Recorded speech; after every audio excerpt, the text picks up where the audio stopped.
The 2024 NBA Draft has come and gone, and once again, the Duke Blue Devils send more players into the association. The Brotherhood's hold on the league continues. Hi, everybody. Dick Vitale. Hey, make sure you listen, man. The Locked On Blue Devils with J.J. Jackson. He's awesome, baby. You are Locked On Blue Devils, your daily podcast on the Duke Blue Devils, part of the Locked On Podcast Network, your team every day.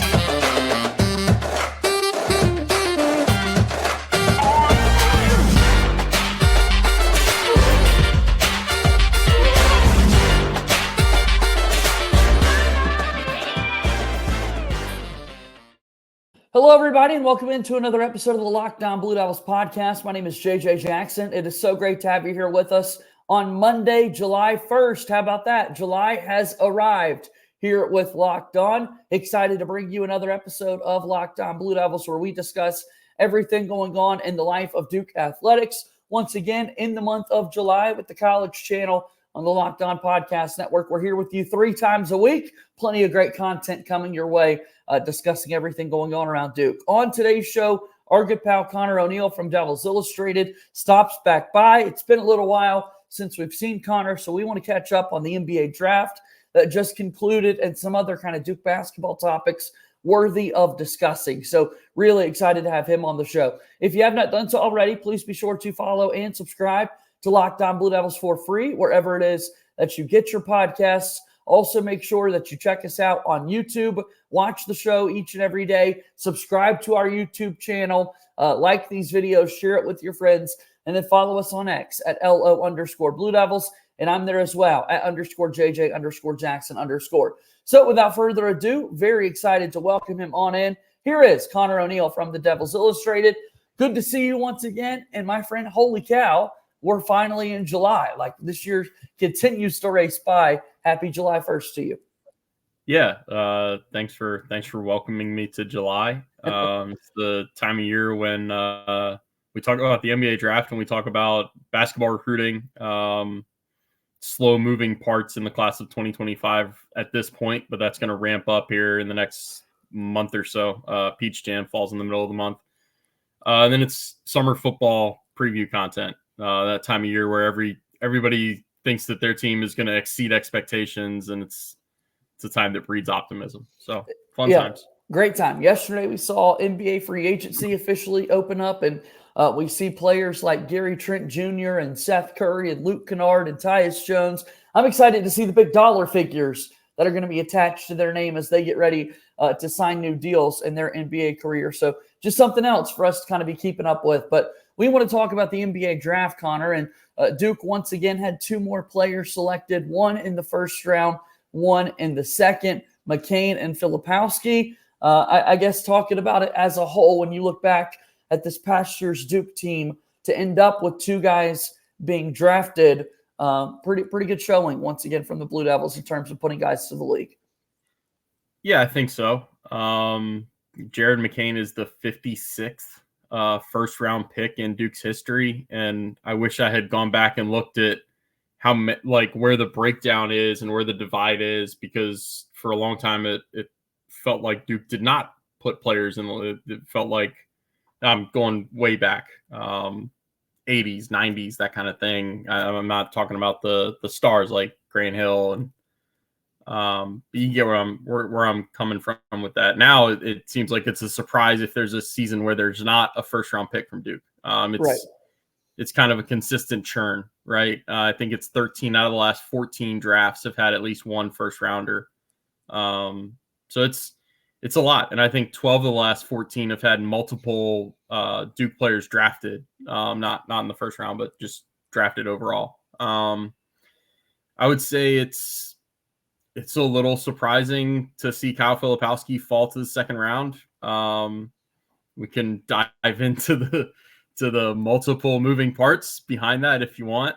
I did think I wasn't surprised that Jared McCain was a higher draft pick than Kyle, just from the translatability a word? We're making it one. Yeah. Well, just how translatable Jared McCain's game is with the long range shooting, with what he does intangible wise.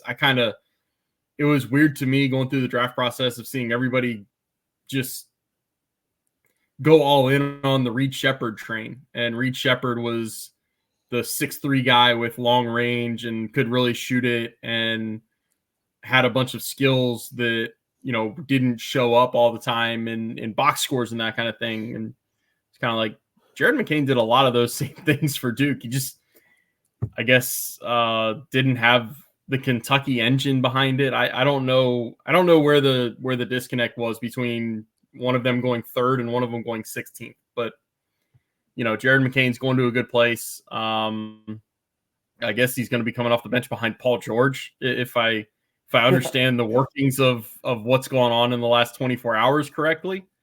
But that Philly's a good spot for him.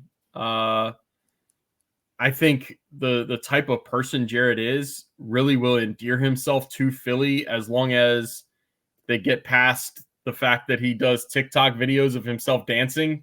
I think that once you kind of put that out of your brain as it's something that affects him as a basketball player, because as we know from the last year, it clearly does not.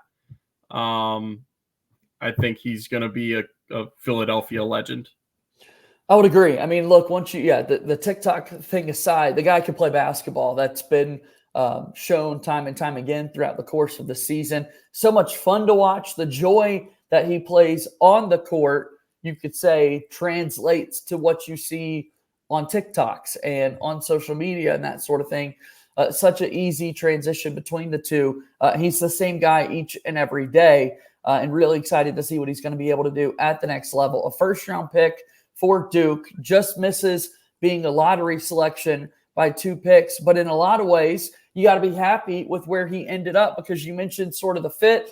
The 76ers are a contender each and every season over the last decade or so. And so to be able to go into that situation could be great for him. I think about somebody like Derek Lively just a season ago. The fit is so important with what success you can have early in your career. Yeah, and once you get into the late lottery or the teams that lost early in the playoffs and the draft picks get traded so much that you lose track of who's picking where,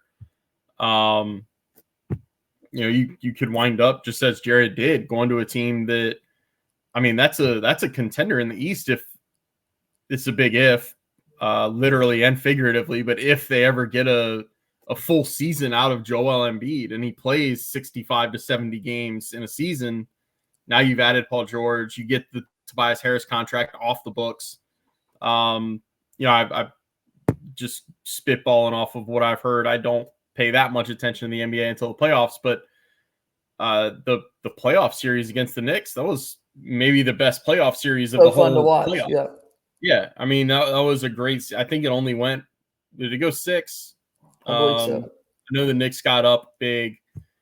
But yeah, the Sixers can be right there. And so, yeah, Jared McCain, maybe he'd play more often. Maybe he'd start if he went to a team like, I don't know, the Wizards or the Raptors, or, I'm throwing teams out that I think are not going to be very good. Sometimes it's better to go to a team and come off the bench for a couple of years for a contender. And I think that's probably the situation that he finds himself in. Jared McCain, a first-round draft pick for Duke. Kyle Filipowski goes in the second round as he was selected by the Utah Jazz with the second pick of the second round. Let's talk a little bit more about that after we take our first time out here on today's show. Locked On Blue Devils here today is brought to you by our friends over at FanDuel. Of course, FanDuel is America's #1 sports book. And this summer, they're hooking up all customers with a boost or a bonus daily. That's right. There's something for everyone every day, all summer long. Of course, we've got a lot of Major League Baseball right now, a good bit of WNBA action. The Summer Olympics are about to get started. So tons of things for you to check out over at FanDuel. So go ahead and head over to FanDuel.com/lockedon and start making the most out of your summer. FanDuel is an official sports betting partner of Major League Baseball and a proud sponsor of Locked On Blue Devils. We'll keep going forward here on today's episode of Locked On Blue Devils. JJ Jackson joined today by Conor ONeal from Devils Illustrated. All right, we're talking about Jared McCain. He was a first-round selection. The other guy drafted by Duke was Kyle Filipowski, who finished up his sophomore season, went into the year as a preseason ACC Player of the Year. He's an all-ACC guy following this past season, but falls to the second round with being drafted. We've talked a little bit about the shooting splits and kind of a drop-off there in some regards when you look at this past season. And then there's also a lot of off-the-court stuff that's now been coming out in the past 48 hours or so, Conor. Tell me a little bit about what's going on here with Kyle Filipowski, first just falling to the second round. Take a deep inhale and exhale here.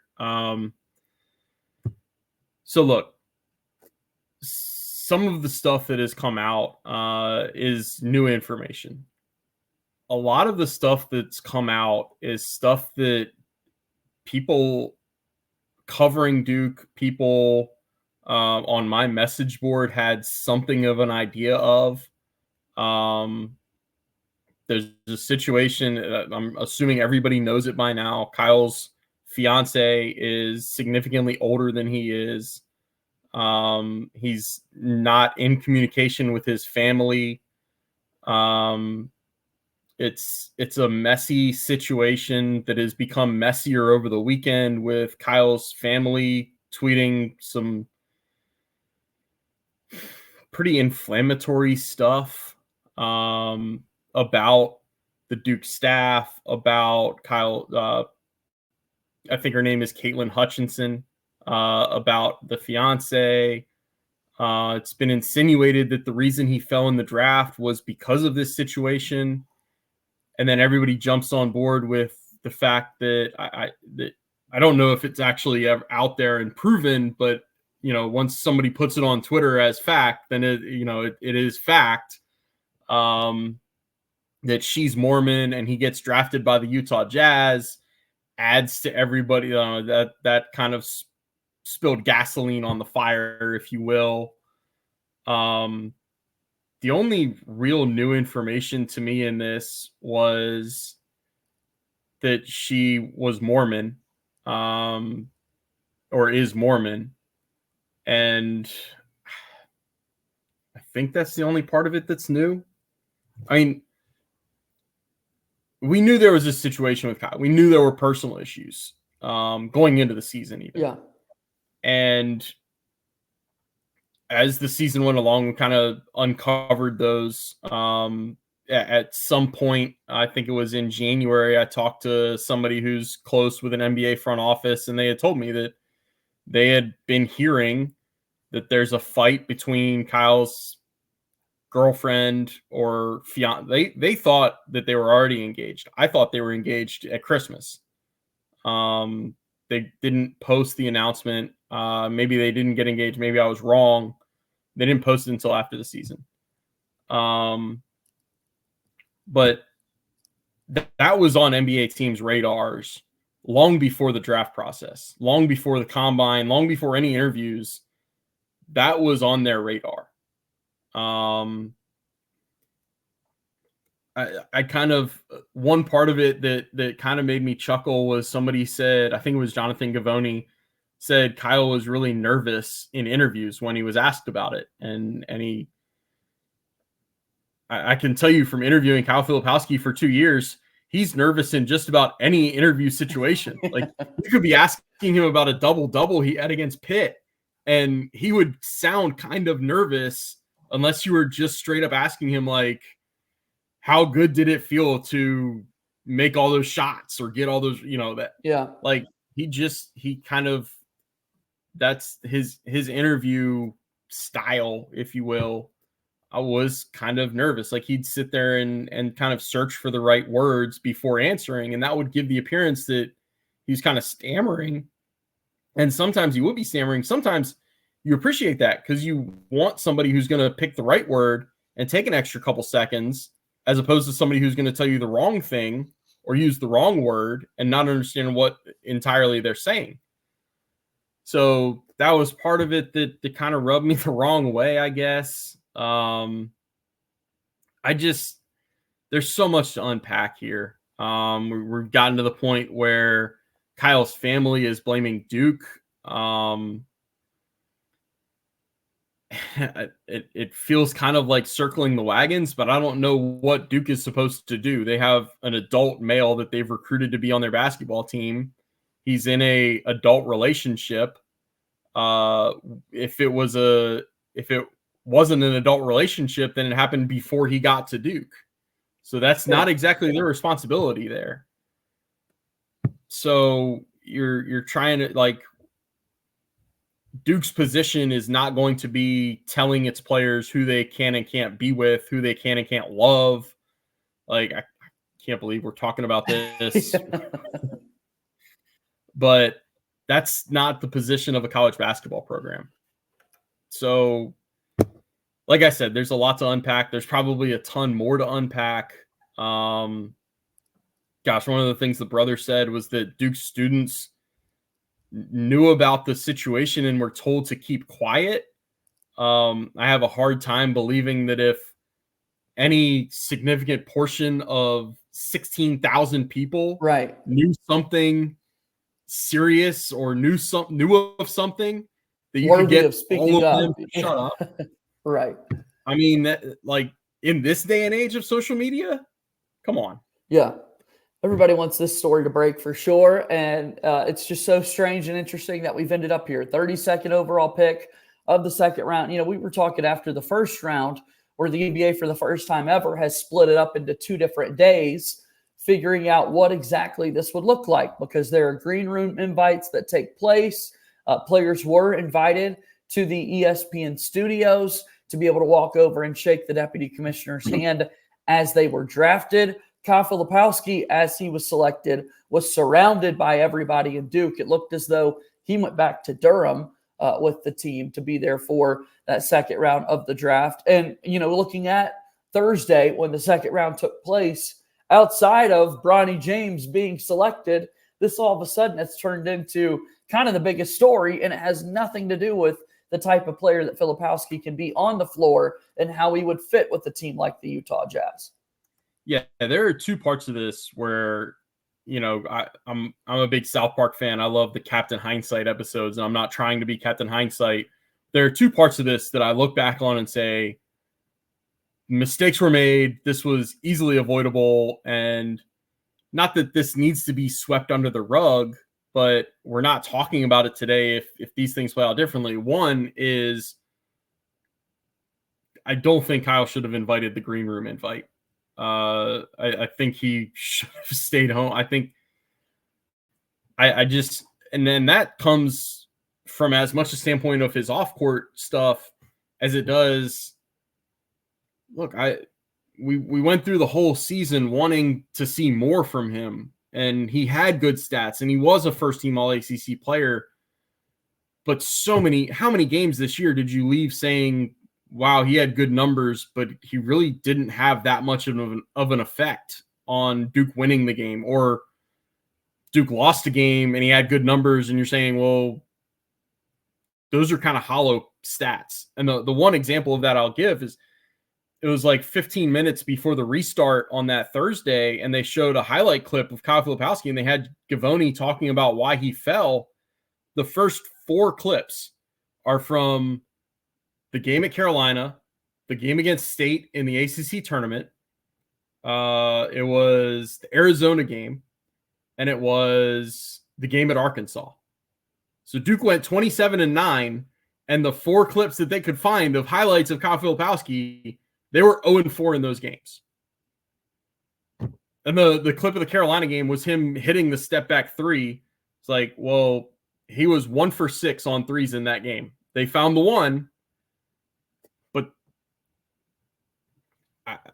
I don't know how his game is going to translate. I don't think he shoots well enough, and I don't think he defends well enough to play the 5 for an NBA team, or to play the 4. And I don't think he's big enough or physical enough to play the 5. So I'm really curious to see how it works out. And I think that's one of the reasons why I if I were an agent, I don't know that I would I would have allowed him to accept the green room invite. 2, if there's like 10 minutes between the first and second round instead of like 16 hours, we're not talking about this. It's they're talking about it on TV for 30 seconds, and then the second round is underway. There's another pick made, and then Kyle's name comes off the board. And it's, I don't want to say it's a non-story because we're still writing about Kyle Filipowski falling to the second round, but we're not spending 16 hours talking about Kyle Filipowski being left on the board. That's where like, if this is different, then I think we're in a alternate reality where this is still just something that we kind of know a little bit about.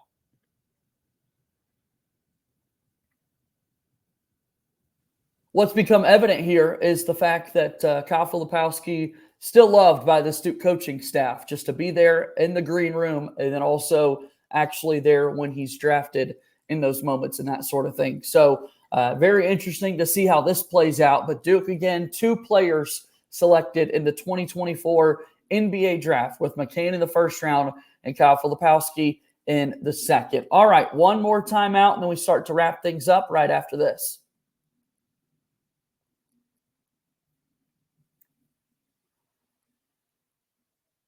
Make sure that you check out Locked On Sports today, as Locked On has launched the first ever national sports 24/7 streaming channel on YouTube, and now it's available on Amazon Fire TV and the free Fire TV channels app. Locked On Sports today is here for you 24/7, covering the top sports stories of the day with the local experts of Locked On, plus our national shows covering every league.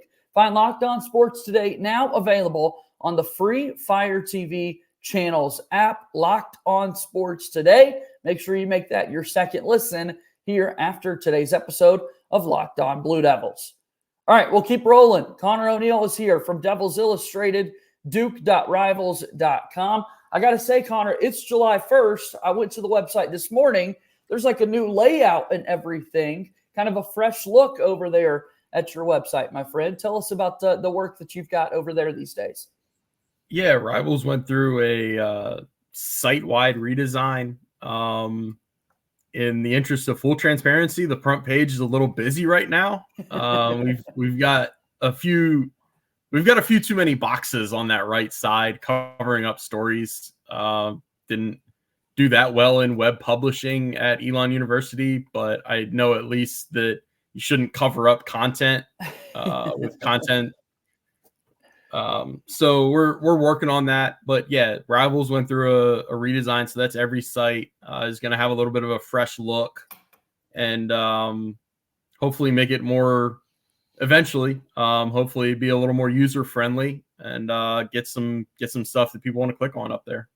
Go check it all out. Again, Duke.Rivals.com. We've been talking a lot about the NBA draft here today for this past season's teams, with McCain being in the first round, Kyle Filipowski being a second-round pick. And as soon as the draft comes and goes, Conor, as soon as anything happens in sports, we got to do way too early stuff, right? And so what I've been seeing a lot of are the way too early looks at the 2025 NBA draft, every single one of them featuring Cooper Flagg as the number 1 overall pick. It features Common Malawak as a top 5 pick for the Duke basketball team. And even as you go throughout the rest of the first and second round, it's like a total of 5 or 6 players right now that are getting some NBA draft buzz.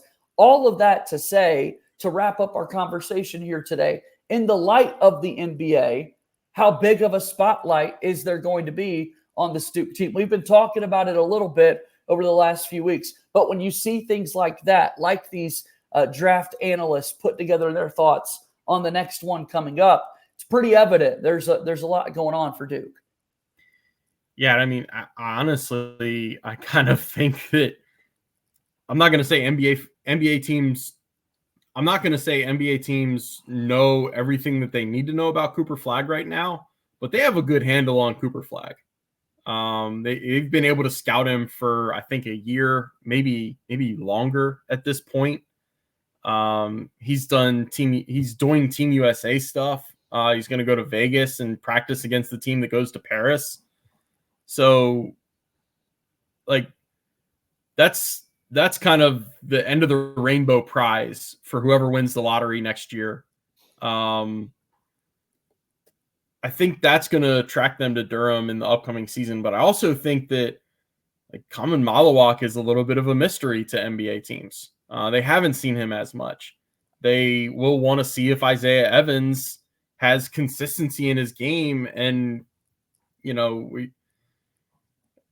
it's going to be a fun drinking game to, you know, take a shot every time a broadcast mentions how similar Isaiah Evans and Brandon Ingram are next year. But NBA teams are going to want to check out, like, is Isaiah Evans similar to Brandon Ingram? Like, can we get a Brandon Ingram type of scorer if we draft this kid, you know, somewhere? I don't know what range he would be looking at. It's probably too early to tell. It's right there in the headline of all these things. It's the way too early mock draft. But that's going to bring them in. Con Newpol might be really good.